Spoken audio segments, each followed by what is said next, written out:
right, this is Austin within Brewcast. We're here at Matt Anthony's today, sitting with a couple of awesome guys. Why don't you guys introduce yourselves?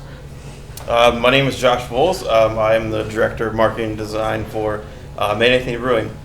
And my name is Neil Davey. I'm the statewide sales rep for Matt Anthony Brewing for the state of Indiana and now Ohio. Nice. So tell us a little bit more about what your guys' role is here at Matt Anthony's. Sure thing. Well, I've been with the company for about a year and a half now, but came on board to help facilitate growth of sales in the Fort Wayne area and sort of work on getting the wide variety of Matt Anthony beers out to the general public. Matt Anthony has been around for 18 years now, since 1998, and actually one of the first craft breweries in the modern era to start here in Fort Wayne, as well as the 9th craft brewery to open up in the state of Indiana. I was going to say, because I remember before Matt Anthony's bought out, was it Munchie Emporium? Munchie Emporium, Yeah, yes. I mean, I remember that as a kid. And in fact, Matt Anthony's was probably my first craft brew experience. I mean, before I was 21, my parents let me drink Coors and such, but when I actually was able to venture Not advocating that. But when I was legally able to drink and try other things, Matt Anthony's was, I think, the first place I've been to try something different and new. Well, definitely. I think that's probably a lot of people's experience, being around and brewing our own beer since that long, I think it's been a lot of people in Fort Wayne's experiences. Yeah, that's super cool. So, how long ago did you start working here? I started back in 2015, July of 2015. Okay. And was Matt Anthony still mostly Indiana focused, or was it branched out at that point too? Still Indiana focused. They've always had sort of the main staples that they've had in the community for quite some time, like Gabby Blonde Lager, Auburn Lager, Old Woody Pale Ale, and the Matt Anthony IPA. It was about that time that I came in that they had a marketing director, Tiffany Pryor, who was helping them get going on some new labels, some new designs, and together we all worked to kind of see, look, this is where the craft beer industry is heading. Here are some new trends. Here are some fads. Let's try to match the trends and find a mix that works for people. So that's where you kind of see the new 6-packs out in the market today. That's cool. So when you started, you got to kind of be in the forefront of expanding beyond just the Indiana area. Yes, sir. Yeah, still focusing on. We still had quite a bit of work to do as far as in Northeast Indiana. Matt Anthony's been a staple, especially with other brew pubs located in Auburn, Angola, and Warsaw. Nice. But with my position, I've been traveling along with Cavalier Distribution, and they've been taking us down to Indianapolis, Northwest Indiana, Lafayette, Bloomington, and even as far south as Evansville and New Albany. So that's super cool. Yeah, touching edge to edge on the state. So, So you start with this small pub back in the late 90s, and now it's been able to expand so far beyond that now. Yeah. And I think a lot of people don't realize that we still get the. I think it's a historical thing with the Midwest. Like if you go to Chicago. People will still call it the Sears Tower instead of Willis Tower, or it's Comiskey instead of U.S. Cellular Field. People latch on to those historical names and figures that they remember when they were kids. But a lot of folks don't realize that actually the brewery started inside Munchie Emporium.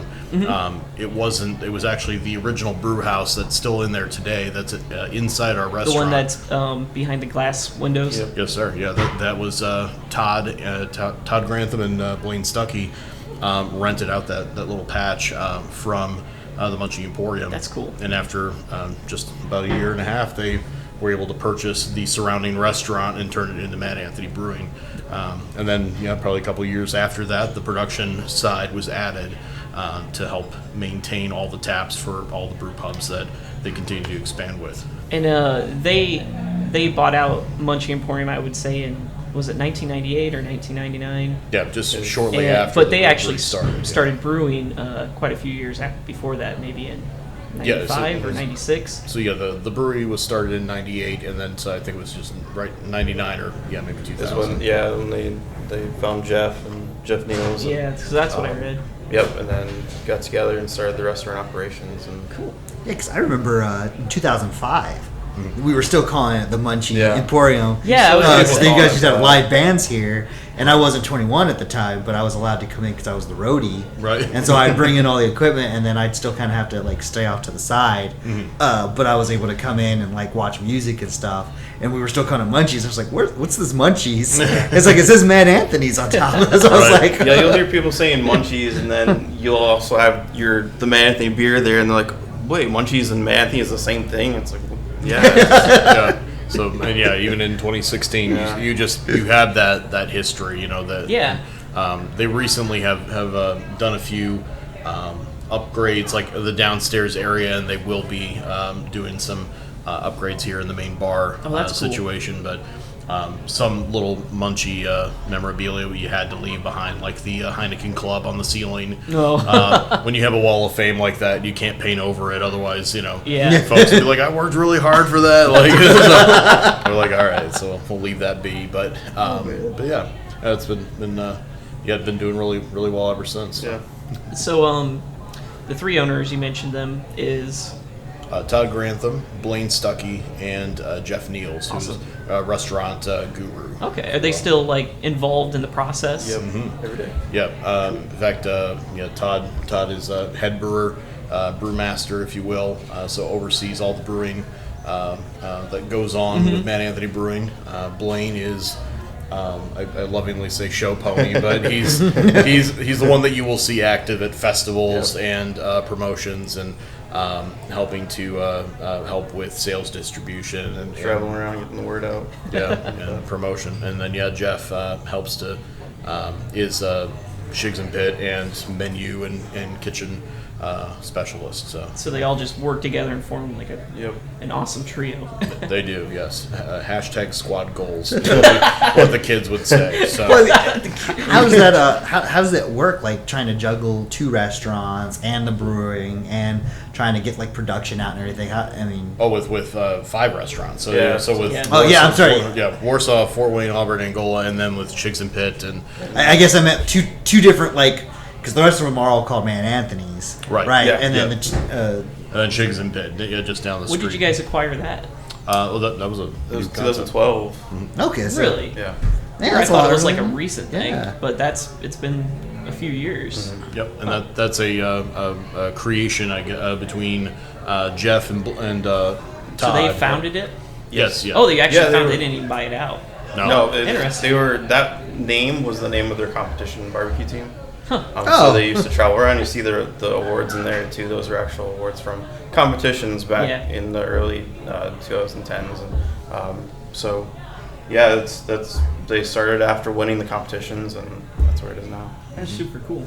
Yeah, because you guys are really known for having really good food. It's not like just the beer. Like I when I would come here, I was like, you guys had like those little handmade pizzas, and I love those things. And I never got to have the barbecue, and now that I know it's all one company, I got to try that. But because they obviously make their own barbecue. Were you guys? Yeah, definitely. Yeah.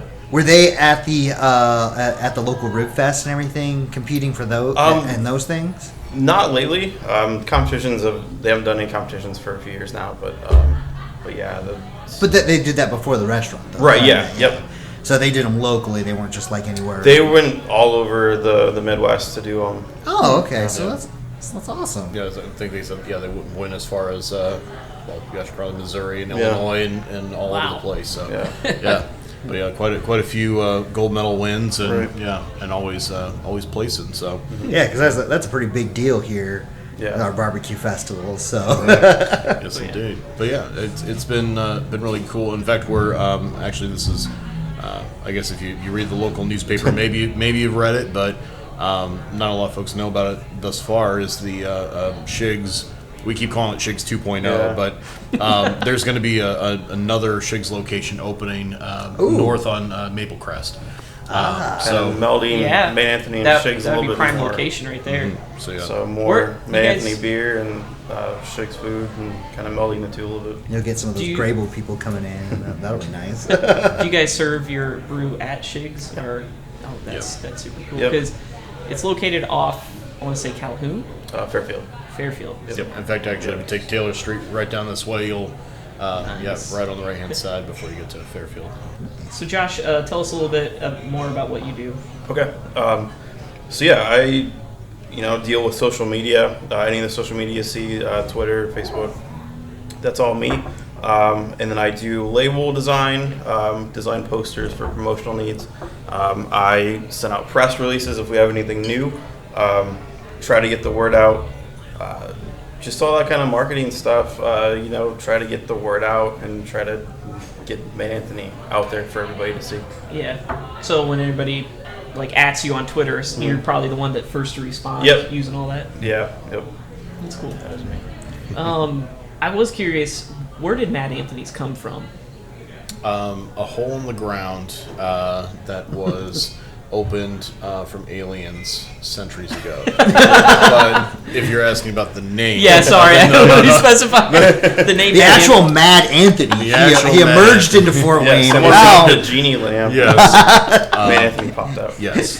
He went on a massive rampage. Yeah. Mad Anthony is named after the Army officer, United States Army officer, which Fort Wayne is named after. Anthony Wayne. Yeah, Anthony Wayne. Yep. How did I not?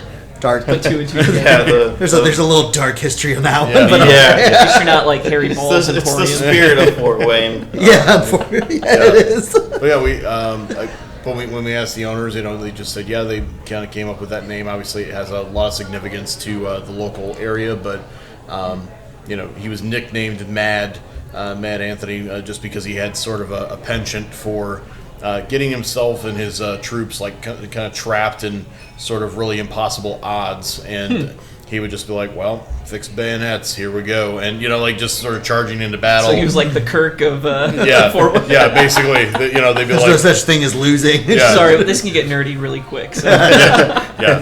Those sorts of moments of they have 500, we have 10, and he would just be like, "Well, guess you're gonna have to take down 50 apiece and just go in, puts a cigar in his mouth, right? I want my side eyes everybody. And the 18 comes in and just sorts of stuff like that. Yeah, exactly. So so that was sort of the inspiration, just the at the time, in 1998, and we talk about it now still, that Old Woody Pale Ale, which is a totally it's a great beer, and it's a pretty. So you can have an Old Woody and a Hairy Balls at the same time. Yes, sir. Yeah, but a very standard style today. But in 1998, a pale ale was kind of a extreme concept. That you didn't have a lot of people making those sort of hoppier style beers. So that's kind of where Gabby Blonde and Auburn Lager, and so we sort of have that historical. I don't know what you want to call it, but I mean, just try to relate everything back to the city, kind of where we came from and what makes the city great, and the historical parts of the city. So, we're always talking about being local, and just kind of promoting that. That's why we have Old Fort Lager now, based it on the Old Fort. Just kind of bringing those elements into the brewery and promoting that side of Fort Wayne. Mm-hmm. Yeah, I think it's super cool. Growing up in Fort Wayne, it's always had that cultural feel. Mm-hmm. I don't know how to describe it in words, but it's always been highly promotive of shop local, try new things, experience life. I always got that feeling from Fort Wayne. Yeah. They sort of had these last maybe since 2000, I think it's really skyrocketed back to hey, let's start making our own stuff and start doing our own things, and we remodeled most of the city, but I love it because it's this is this is my town. Kind of we're sort of giving it sort of what you would imagine Brooklyn would feel, or Boston or something, but this is ours. Maybe we're not as big as they are, but there's a lot of good stuff that's happened here. You see a lot of people talking down about Fort Wayne and stuff, and it's all about taking pride in what you do and what the city brings. So it's kind of what we're trying to push to the forefront here. I think you guys do a great job. Like, it's even in the title of your business, I think it's really cool. Yeah. So tell us a little bit about your beers. Which ones do you have that are not seasonal? It's just your everyday beers. Sure. Our year-round styles right now, we've got there's probably 7 in the lineup right now. Yeah. And maybe 6, maybe 7. 6. Yeah. All right. So yeah, something like that. We've got Old Fort Lager, which was formerly Gabby Blonde, was rebranded Old Fort Lager. That's our lightest offering for folks that come in that are new to craft beer and frightened of what in the world we're doing. Yeah. There's going to be sediment in the bottom. I know it. Right. Yeah. We try to say, look, this is a peace offering. This is a great way to get started. Nothing too hoppy, nothing too extreme, but there you go. Auburn Lager, which is our amber American Lager, which won the gold medal at the Great American Beer Festival in Denver. That one is a good beer right Yes, there. sir. In 2015, best American lager in the nation in 2015. So nice little caramel notes in that one. We have the 6 to Midnight Session IPA, which is Citra and Cascade based. So tropical fruit up front and a little light floral finish. We have Good Karma IPA, which is probably one of our top sellers right now. 6.5% alcohol by volume, Simcoe Centennial. So a little bit of a grapefruit toned hop experience with a nice malt backbone to balance it out. So we do find that a lot of folks that are afraid of IPAs or afraid of sort of hoppier beers and it being too overpowering, too bitter, Good Karma is quite well balanced, and we recommend giving it a shot. I've seen a lot of people that sort of change their minds on what an IPA could be. And then Hopsquatch, which is right now one of our big favorites right now. The latest one to come out year round. Yep. Mosaic-based hop, so pineapple and herbal tone. It's a nice juicy IPA, 7.5% on that one. And then not in bottles or cans, but we have Ruby Raspberry Wheat, always offered, and the Harry Balls Irish Stout, which, as most folks maybe in the Fort Wayne area know, but I did not know when I first moved to Fort Wayne, was named after the late mayor in the 1950s, Harry Balls, Harry Bales. And he was a great man. Actually, helped build a lot of infrastructure, the airports, and raised the train tracks up above street level. So when you come to downtown, you don't have to run into wait for the trains. But so he was the one basically turned it away from the way New Haven is. Yes, yeah, it tried to built up quite a bit of the industry and whatnot. So we wanted to honor him and his great work, as well as be 4 years old and make a funny name. What was just recently named after him? They were trying to. They got voted for one of the buildings downtown, but then they turned it. It was the Justice Center. Yeah. What? And now it's the Bud You Meats. remember that? I want the Harry Balls Justice Center. Like, national news. Yeah. I think Jimmy Kimmel even picked it up and was definitely. trying to help out, but yeah. Our stout is a little bit of a tribute, and it's one of those things. If you talk to somebody outside of Fort Wayne, they're like, "Oh, you guys are a bunch of juvenile." Yeah, maybe, but we have a lot of fun. And we may be juvenile, but Harry, most people don't know about his wife. Her name was Minnie Balls, and that's Are you serious? a true story. It's not even fair. So we respect them both highly. But it is a delicious Irish stout, and we do pour it on nitrogen. So I think it gives any other Irish stouts that start with G a run for their money. I know that's a biased claim and a bold claim, but I'm making it all the same. It's your job to make that claim. That's my job. That's my It's like job. we're bringing the challenge to you. Yes, So clock out and go home if you're not going to make that. yeah. So is your Hop Locos kind of like Four Locos? Yeah, no. Hop Loco, it's so the name, I keep asking how they got that. They chose that name before I got here. There's a poster on the wall over there of the old design, so I kind of updated it. But yeah, I don't really know exactly where. It was just kind of a random name that they chose. They thought it sounded cool. So Not everything has to be deep. Oh, sorry. Sometimes something just sounds Yeah, right. So yeah. So there's some names that are the random names like Hop Loco, Hop Squatch, that kind of stuff. But then there's the names like the Old Fort, the Auburn.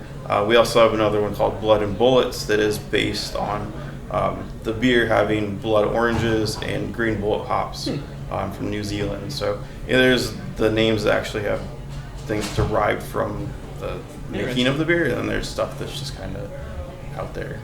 Now, is there quite a bit of beers that you've tried seasonally but didn't pan out and you never make them again? Yeah, there's every once in a while there's one that they really have a huge idea and they're really excited about doing, and it just doesn't sell like they think it's going to. So that's something they'll put back on the back burner. Maybe try to tweak it again. Maybe it turns into something else. It's just kind of testing things out. The vault of the. Well, sometimes you gotta follow the fad too. Yeah, exactly. Yeah. Just because something's not popular now doesn't mean it's like not you gonna be mentioned popular. before, an IPA, 10, 20 years ago, Oh, yeah. would have been just like horrid to most people. But now It's it's like- like the thing. Yeah. That's right. Yeah, about 30% of all beer sales are IPAs these days. So it's just kind of crazy stuff. But all right. Do you guys have a presumption or an idea what the next fad might be? Well, I've heard from a lot of people who are not in the industry that I've heard that it was about 3 years ago I heard that Saisons were going to take over. And then about 2 years ago You're I not heard the only one. Yeah, I heard that after Saison that sours were going to take over, and then after sours, I've heard basically just I think everybody has come out of the woodwork and says pretty soon the IPA will die off, but I think that IPAs are going to stay strong for a long time. They are a lot easier to brew. I think that you can hide a lot of flaws behind an IPA just because hops add acidity and they keep the beer fresher longer. So the original the IPA was brewed to keep a beer fresh, right? They would just I think maybe when they were on a ship they would throw more hops in. Yeah, and it would just the be British colonizing India. Yeah, so they would send soldiers on long train trips and long boat rides. So I mean, if we just take that to our modern culture, if you want a beer that's going to taste great and have this wonderful full-bodied flavor, and you can transport it across state lines and across the country, and you just know that it's going to really hold up. Of course, hops will oxidize after a certain period of time, but I think that whereas Saisons and Pilsners and sours can only get more sour, but perhaps to a point of, oh geez, like vinegar. But so I think that IPAs will probably be the top leader for a long time to come, just because of their versatility. Do you think it's like a generational thing? I kind of see it like my dad's a lot older, and he only will ever drink Coors or Budweiser. Yeah, my dad only drinks natural ice or something. And so I think it's the idea that bro. beer is a fad. I think is a little off because I feel like craft beers, especially IPAs, right now are sort of maybe the last 20 years of generations. We like that because our dads and grandpas, all they ever drank were Budweisers and Coors, right. And we don't like those anymore. We want something with a little bit fresher taste, something a little bit, and maybe 20 years from now, our grandkids and kids will be like, oh, that's dad's beer. I need something. I need something for me. And then maybe those other things will start coming in. Yeah, I mean, perhaps I think over a long period of time, but the other thing I would suggest with our parents or grandparents' generation is just the access to great beer. Because this is a PG-13 show.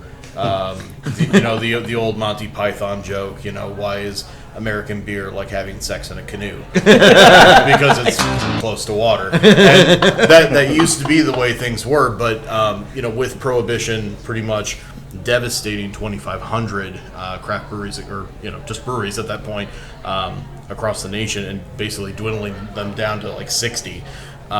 Your dad and your grandpa didn't really have access to those great beers until Jimmy Carter passed the Homebrew Act, saying, hey, you can now make this pretty awesome or pretty gross stuff in your garage, depending on your skill set. And from that point, that's kind of where you had people start to like, okay, I can sort of practice on my own, and then turn it into a very fantastic business model.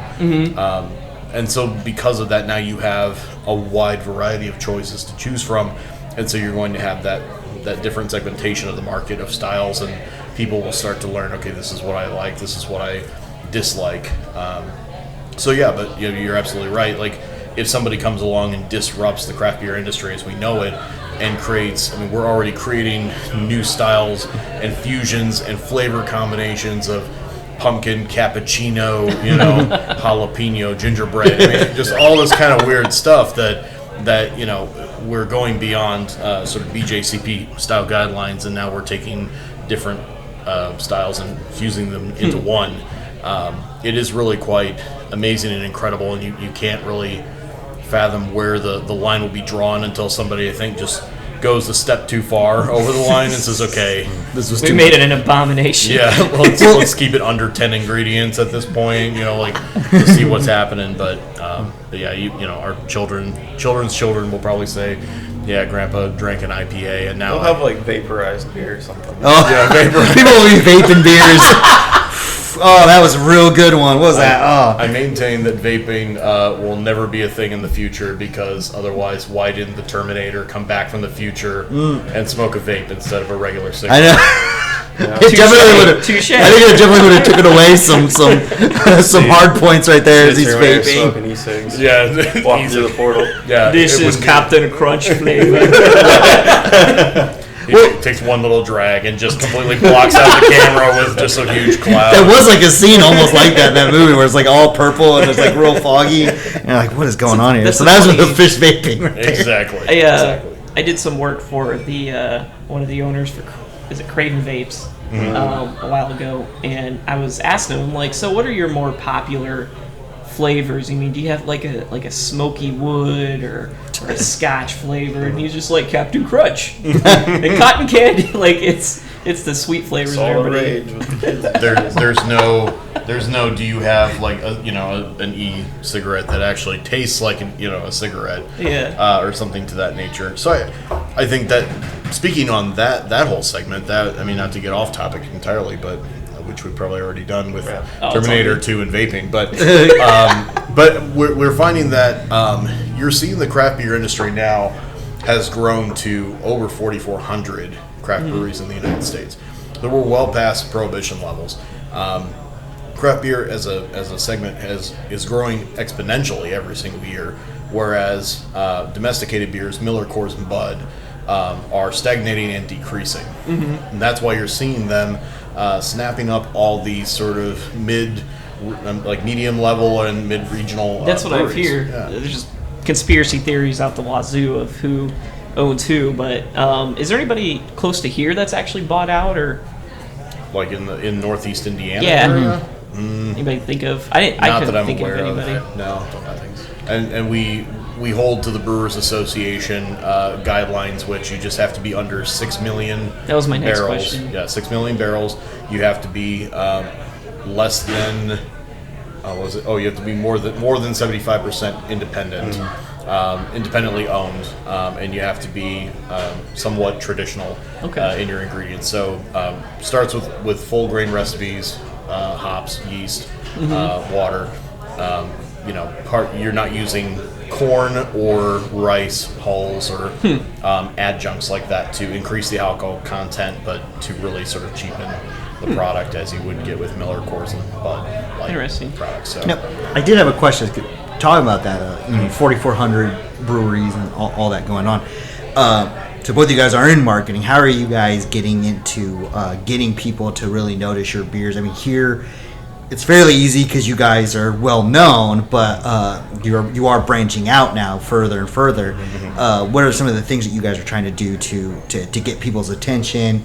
Because we all know, like, you can have a great product, but if nobody knows about it, like I say, you making the labels. I did want to ask you about that. Like, what are your favorite labels that you made, and what are you really looking at to try to catch people's attention? Right. So with that, I think a big part of what we've been doing is the start of the packaging refresh about a year ago or so.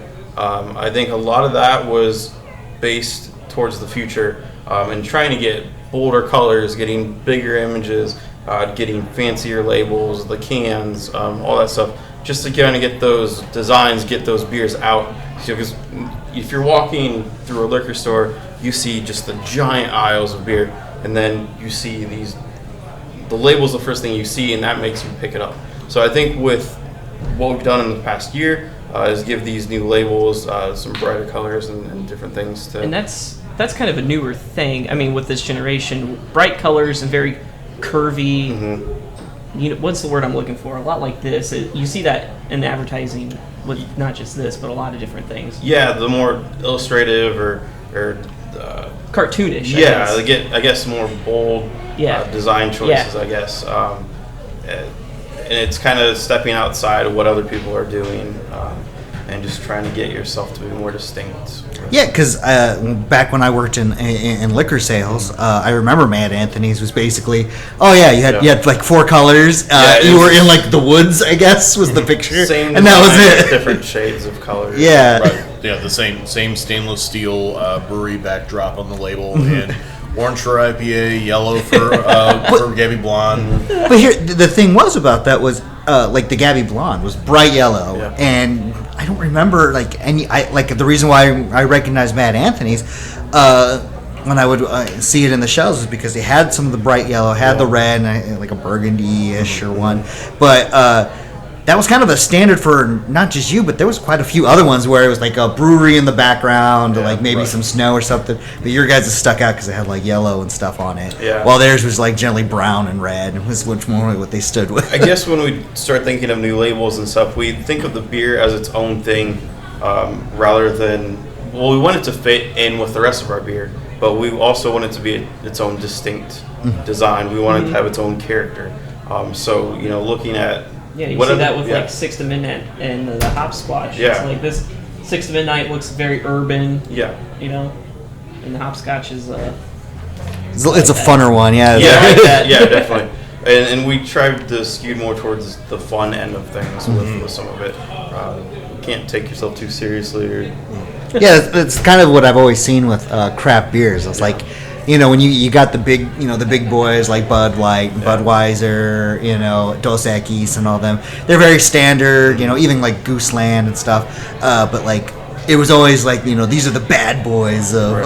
There's always like a guy with a kilt now on there or some sort of dragon, and I like them because they're cool, they're awesome. I was like, I want to be seen drinking this, not just some bland, Corona bottle with a lime in it. when it came to 6 to Midnight, like we were like, okay, the trend right now is session IPAs.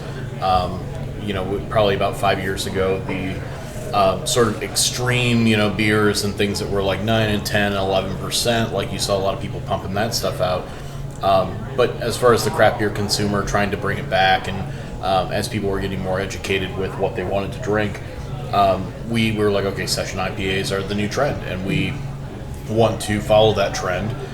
We realized that pale ale was actually a bit of a dying style.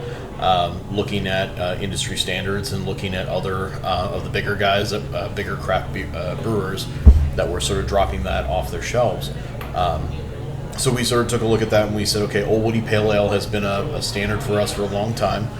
Was brewed, one of the first beers we brewed back in 1998, and just at this time it's now been relegated to a seasonal.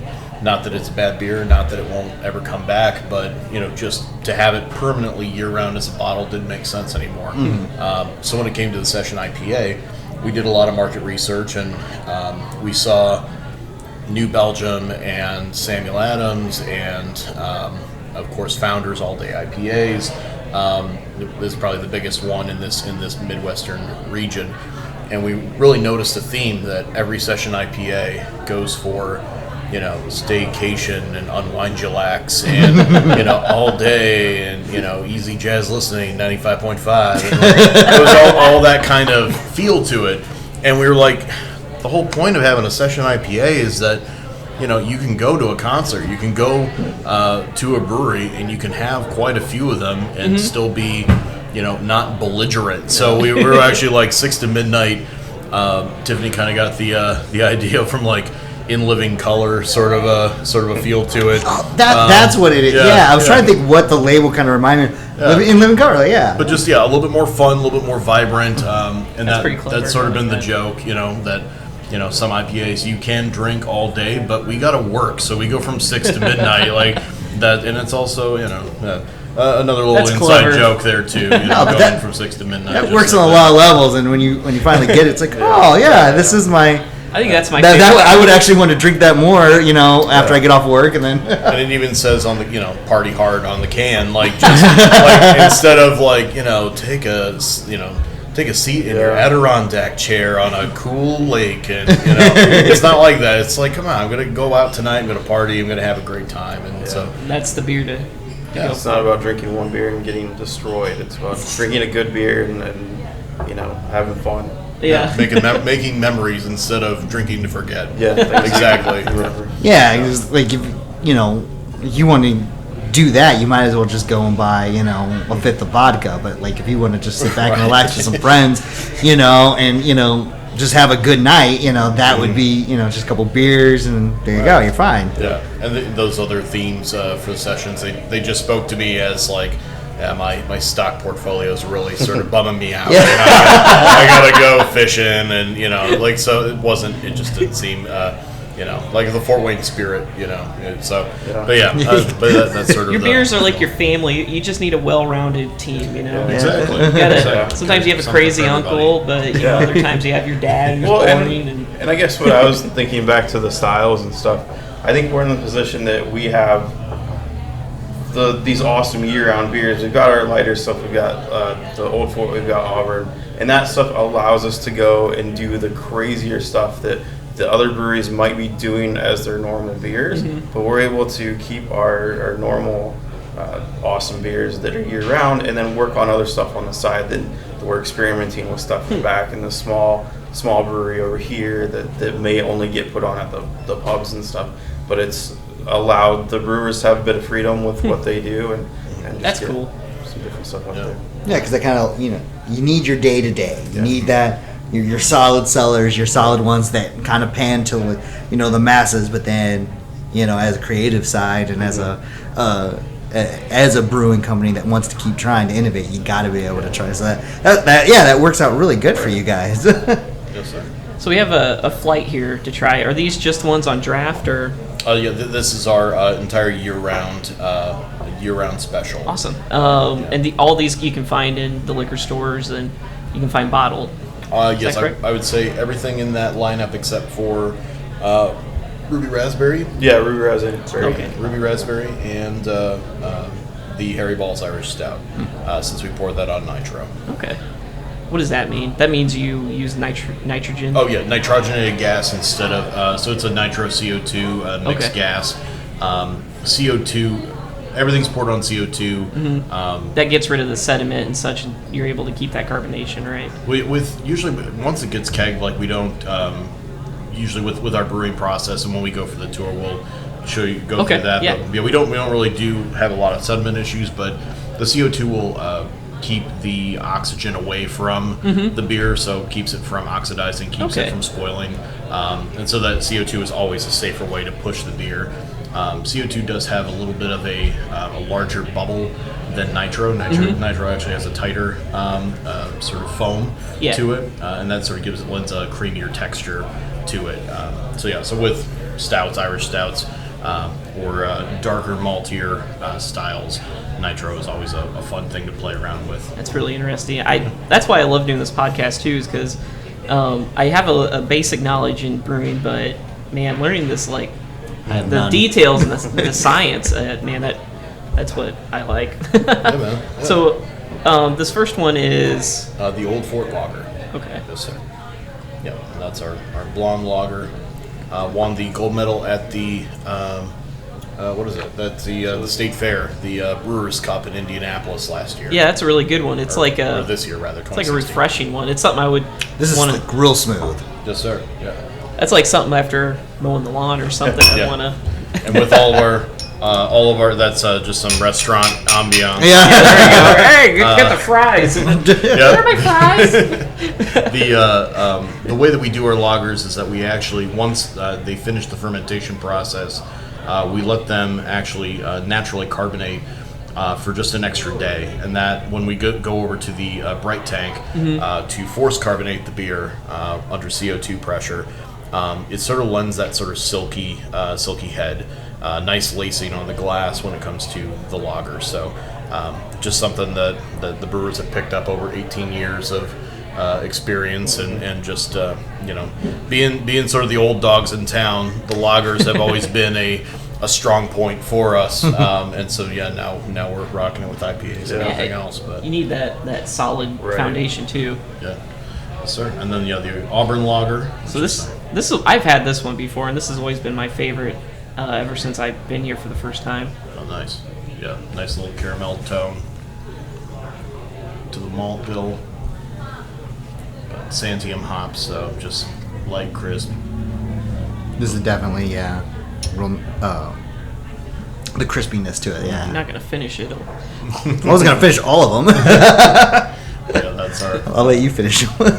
Yeah, that's always been my favorite. I think it's just because I like things with a little bit more flavor to it. Mm-hmm. Like I said, the lager's really good for like a nice sunny day, working hard. But when I'm just like relaxing or just hanging out here, that's like something like this. The Auburn is good. Oh, definitely. Yeah, and then we always have different beer. Folks that enjoy different styles. So it is always cool when we go to like the really craft beer nerd events, and like they slam the blonde lager, like. It's fine. Like it's terrible for an IPA, I guess. Like it's like that kind of thing. It's like, okay, look, I know that you enjoy the sours and you enjoy the double IPAs and the Russian Imperial Stouts and the things that every craft beer nerd really craves, but like don't forget your roots. Don't forget that these are you need your basics too. You can't just go always full. And we've got the other stuff for you too. Right. But if you go waltzing around Germany, like you're going to be very upset that most of these are like lagered and and the room temperature. Now is this named after Auburn the town? Or we were named it after the season. It is named after. That's autumn, not Auburn. Oh, sorry. It is named after Auburn the town and the Auburn Court Duesenberg. Yes. So if you when you see the label, it actually is the silver hood ornament of the Auburn Court Duesenberg. Those old timey vehicles that cost more than this brewery. I used to work in Auburn quite a bit. I know I pass that every day at the museum. Just like Auburn, it's nice. Every now and then, but not every day. And so, what's this next one? Good karma. Six to midnight. Oh, sorry. Yep. 6 to midnight session IPA, and that's the Citra. So you're going to get the that New Zealand hop is tropical up front, and then a little bit of a light floral finish. I can taste exactly what you're saying. Now this is like a lighter IPA, basically. Yes, sir. Yeah, 4.5% alcohol by volume. So. That we did release in the 12-ounce can, as well as we actually had a custom box made here locally in town by Kelly Box, a 12 ski. So you can get a 12-pack of 6 to midnights and take them to a party, take them to a concert at the beach, whatever you want. My mouth feels like it was at a garden party. Nice. There you go. I'm eating some finger sandwiches right now, and everyone's wearing really nice hats. That's going to go on the next label. For 6 to midnight. I'd have to email that to me. Word for word. I was it the Futurama quote? It's the I feel like my mouth was invited to a party and everybody's throwing up. And that's the opposite of that quote. So, that's what you're referencing. That's what I'm referencing Futurama. And everybody's wearing nice clothes. I did that on the first episode. And they all looked at me like, "What?" My grading scale was way off to them. That's when we tried. We did a sour tasting. Oh yes, that was the worst. He didn't like it at all. Not a sour fan. Oh, sure thing. Well, that's what we started you off with today. You too was the sours, So that's our Good Karma IPA. You said Good Karma? Yes, sir. Okay.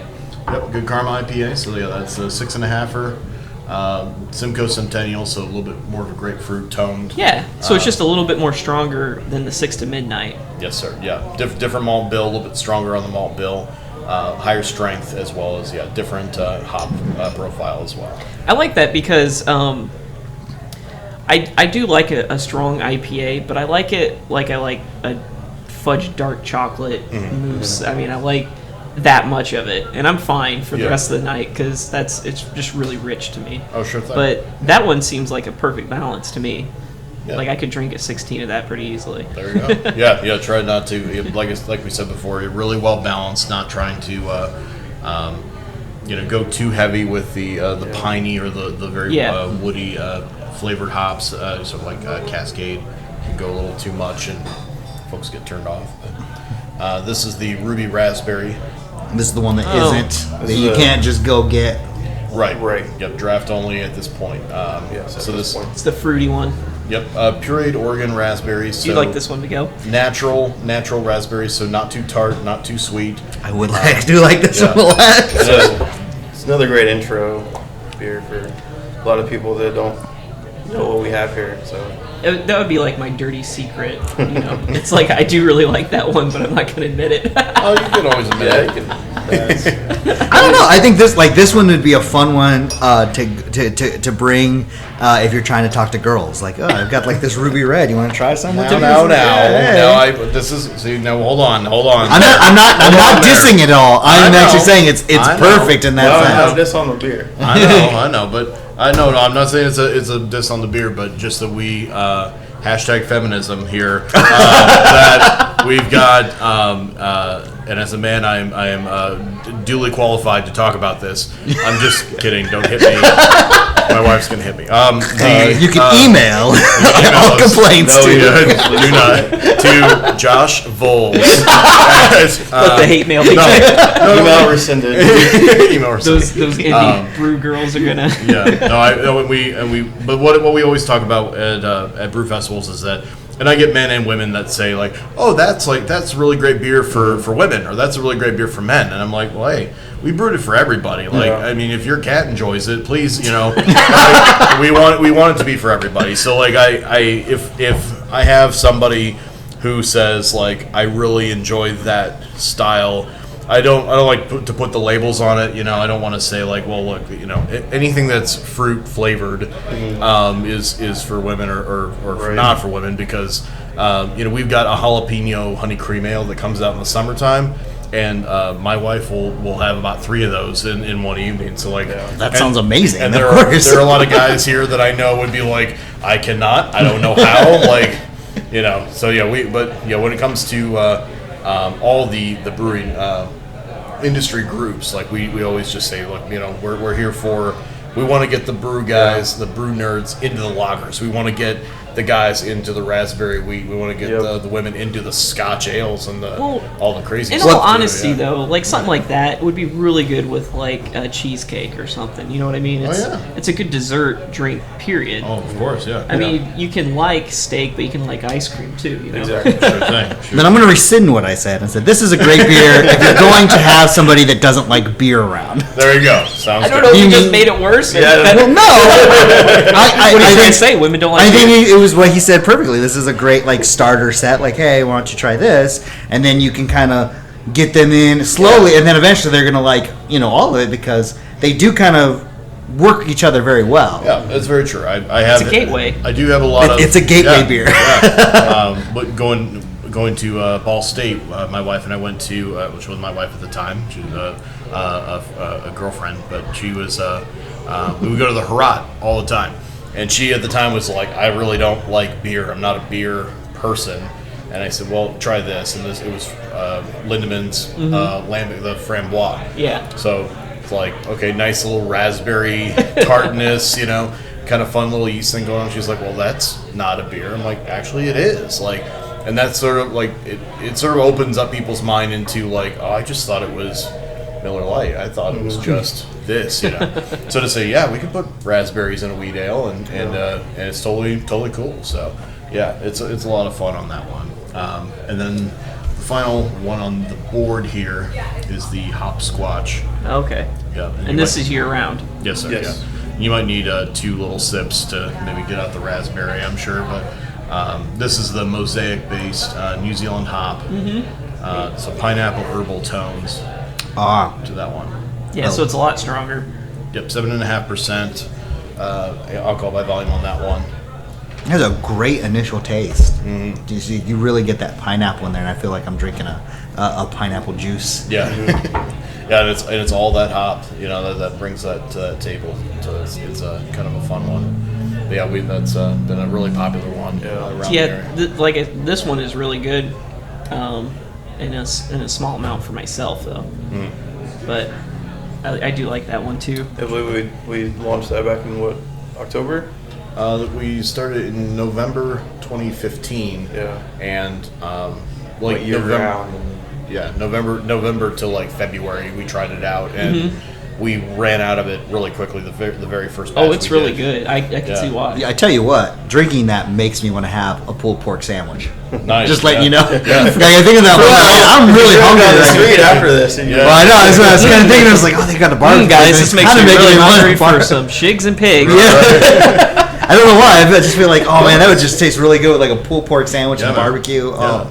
Double IPAs and grilled meat actually do pair insanely well. So we do talk about that with our servers and in our Mad Brew training. Food pairing and beer pairing is That's something I wanted to ask you, and I totally forgot to ask you which one you would pair with. What would be something the lager you would pair with? Oh, definitely. So lagers, I would always say, anytime that you have, sort of a more delicate food item, seafood pairs well with lagers. Crisp salads, or even just like a burger is fantastic with your lagers. So when it comes to IPAs and things that are hoppier, sometimes people will pair sort of the floral and the citrusy hops with more spicy dishes. So get your nachos, get your grilled meats on, your barbecue items, or we got a banh mi sandwich that's a little bit more on the spicier side. Those are always good ones to do. Yeah, I could definitely see that. Yeah, like exactly what you said with the raspberry wheat. Sort of like for like a starter course. Your salad with your raspberry vinaigrette is a no-brainer. I could definitely see that. Yeah, or cheesecake, or and then your Harry Ball's Irish Stout, which we got right here at the end. Yes. All your modern pub comfort food, so your fish and chips, your mac and cheese, your all sorts of good stuff. It's got a lot of coffee taste to it. Yes, sir. Yeah, a tiny bit hint of the chocolate malts and the coffee roastedness, but I've always liked that smoky flavor. Yeah, nice, wonderful. What are some stout. of the ingredients that do go into making this kind of stout? As far as that, just English style hops and then darker roasted malts. Okay. So that would be those dark roasted malts that you get. You do pick up a little bit of that coffee or slight chocolate tones. So when people say it tastes like a chocolate or coffee, it's not because it's actually brewed with chocolate or coffee. Yeah, some maybe. Yeah, but usually not for an Irish stout. Like it'll come off a little bit more drier, a drier finish to it. But that's not to say that we don't have. We'll get a sample here a little bit later of the Golden Crown, because that's a sample. I'm going to order a freaking. Oh sure, yeah. We'll have a pint to cap off the night, but yeah, so You can drink it in front of his pregnant wife. No. Oh yeah, she'll It's be like, oh, this is so amazing. It's like, hey, how about dinner at Matt Anthony's tonight? And she's like, great, I can't have beer or coffee. And She's good. She's born with that rare disease where she doesn't like the taste of alcohol. Oh, okay. Wow. That was probably for the best, I think. Look how we all turned out, right? Definitely introduced her to a lot of different things. I think Amaretto Sours was her first alcohol that she loved. Yeah. It's kind of evolved since then, but then she had to get pregnant, so I've been able to work She on had that. to. Yeah. Come on. It was in the contract. The other ones that you offer are not; those aren't bottled. No, just draft only. I mean, we will have about 20 on tap at any one point, but at risk of this podcast going downhill very quickly, figure we'd start you off with these. Then we do a tour of the brewery if you guys are. We're definitely down for that. Yeah. Just for the sake of the podcast, thank you for talking with us and meeting us out here. We really appreciate it for our first interview. Want to say that if if you guys aren't familiar with Matt Anthony's and you're close to Fort Wayne, Auburn, Grable, Angola, and Warsaw. Auburn, Grable, Warsaw. No Grable. No Grable. All right, I'll let you say it, then I'll just edit it. Matt Anthony's got the 4 locations, so a location near you, whether it be in Warsaw, Auburn, Angola, or of course downtown here in Fort Wayne, at the corner of Broadway and Taylor, where the production brewery's at, or you can find us for your barbecue needs at Shigs and Pit on Taylor and Fairfield. Definitely recommend them. I've grown up around Matt Anthony's and I've always loved their food. The Scooby Snacks has always been a childhood favorite. Shigs and Pig, I've definitely been there quite a few times, and they are the bee's knees. The brew is great, like I said. And where else do you guys find your brew at? Anywhere in Indiana? Or most places in Indiana. You can check us out at madbrew.com for a mostly up-to-date list, but if it's not at your local watering hole, ask for it by name, and if they say they don't have it, then start crying. That's what we recommend. Refused. But through Cavalier Distribution, through most of the state in Northeast Indiana, we are self-distributed. So we're always want to invite everybody into the Mad Brew family. So and look for us in Ohio starting next month. do you guys have any events coming up that you'd like to? The one. We've got our Brew in the Fort Festival, tentatively September 9th of this year. Looking to make it even, 2017. We're very close. Yes. That's going to be real. It seems a lot closer. But we're looking to make it bigger, better this year. So it'll be year 19. So come on out. We'll stay tuned to social media, and we'll make sure to have the dates for when tickets go on sale or any kind of special details. No matter where you're from, make it there. Definitely recommend it. It is a fun event. All Indiana breweries. Food trucks, live music, and free hugs. Don't let our small size fool you. We are a fun brewery. Neil will personally give everyone that walks in a free hug. Oh, there you go. Also, speaking of free hugs at events, we also have a event coming up here pretty soon. Actually, January 13th, Friday the 13th, 2017. Come meet us at Rudy's Cigar Shop on Bracken Ridge, which is across the way from the Tin Cap Stadium. Very nice. Wonderful cigar shop, and we're going to do an event called Sweets, Stouts, and Smokes, and it's going to be a night of craft beer, chocolate, and cigar pairings. So the beer pairs with the chocolate pairs with the cigars pair with the beer. All kind of fun stuff. Key lime chocolate and hopscotch go very well together. I didn't know that, but that's what we're working on. And we also have some guest brews from Bird Boy Brewing, Junk Ditch, and Trouble Brewing as well. So definitely, if you're a fan of us or a fan of those guys, we are a fan of those guys as well. Yeah, I think we're setting up we're going to be having an interview with Bird Boy coming up soon. Awesome. We got Bird Boy, Upland, Goshen. Nice. I think those are our 3 main ones, and maybe the distillery. I just got to hear back from those guys. We'll make sure that the Bird Boy knows that you guys gave him good good suggestions, so they do the same back. Always, Ben's man. good, dude. Yeah. Ben, I mean, all the Fort Wayne breweries are really awesome, and we should probably add that note in there as well. That we've been one of the only breweries around since 1998, except for The exception of Warbird. Warbird, and I know Oyster Bar was going for a little while there, but we are excited to see new breweries popping up in Fort Wayne, Indianapolis. The market's exploding down there. In Northwest Indiana, you've got 25 different breweries out there. We want to see more of that growth. We want to see more folks, even if their first craft beer experience is not through Matt Anthony's, if it's through one of our other brother and sister breweries out here, great, just come on in and find out that, locally brewed beer is better. That is really cool about you guys. I mean, obviously you want to go into this making money, but you guys are also a family, and you treat with everybody with respect and a brotherhood, and I definitely respect that.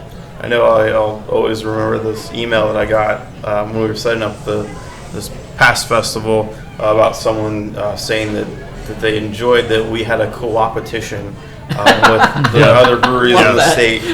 So I've always remembered that word, co-opetition, and that's how I always describe the craft beer kind of scene around town. Yeah. Healthy competition is great competition. Yeah, Where right. you're not trying to kill each other, but you guys are. Right. But Why don't you both come out here and then you decide who's the best, and then but that works for each other because then you get experience in both. Right, exactly, and we do love that we're playing off, they're playing off our ideas and vice versa. There's times that we talk and we're like, oh yeah, hey, we did this with coffee or we did this with cappuccino pumpkin, whatever, it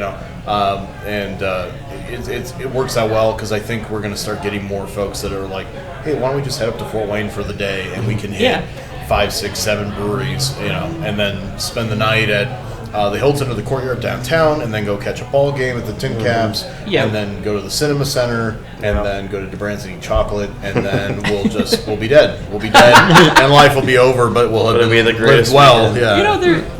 People say there's nothing to do in Fort Wayne. There is. There's a lot of stuff. Well, in Fort and Wayne. it's happening more because I work out of town, and I work out in Warsaw, and I hear people all the time. It's like, oh, we're gonna go to Fort Wayne for the weekend. We're gonna go, catch a Tin Caps game. We're gonna go do this and spend the night, just like you said. And it's like that's great because then and hopefully they'll come to Mad Anthony's and get some nice food because, in all honesty, it is one of the nicest restaurants in Fort Wayne. I love it here. Thank you. It's very easygoing atmosphere. Sure thing. Yeah. Like I said, if you haven't tried Mad Anthony's, you can find them in most stores in Indiana and some outside the border. If you can't find it, then definitely request it. But they're a great group of guys here, and they have some great products, so definitely try them out.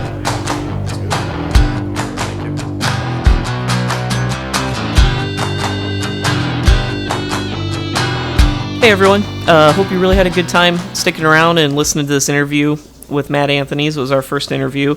I personally consider it our first episode, mostly because the episode we released previously was kind of our testing our equipment out and such, and it was kind of a hodgepodge, but we still had a lot of fun doing that one.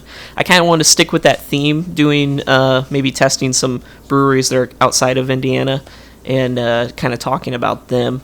We're open to ideas and suggestions, too. Please feel free to find us on Facebook and Twitter, email us, and just tell us ideas you might have, or if you want to be on the show, or if you have anything you want us to say or try out. We're completely open to suggestions. I realized after editing this episode, we forgot to introduce poor Miguel, so really want to thank him coming on the show. He does a show that I'm in called Idiot Dads, where he hosts. It's a show about kind of being a dad in this day and age, being a younger father. He's a single dad, and my wife and I are going to be having our first child. So we kind of talk about different topics on what things I'm expecting or things that he goes through. We have guests that come on the show. It's a lot of fun, and we sometimes talk about serious topics. If that's something that is your cup of tea, go ahead and check that out, too. Also, we have some interviews coming up with... I think our next one is Three Rivers Distillery here in Fort Wayne. Recently found them out. I know they have just opened, I want to say in March 2016. The one after that, I think we're going to Goshen Brewery for an interview, and also Upland. So we got a busy month ahead of us. We're going to try out some great beers and hopefully learn a few things in the process. If you guys have anything you want to add, feel free to message us about that too. Have any questions you'd like us to ask and or anything like that.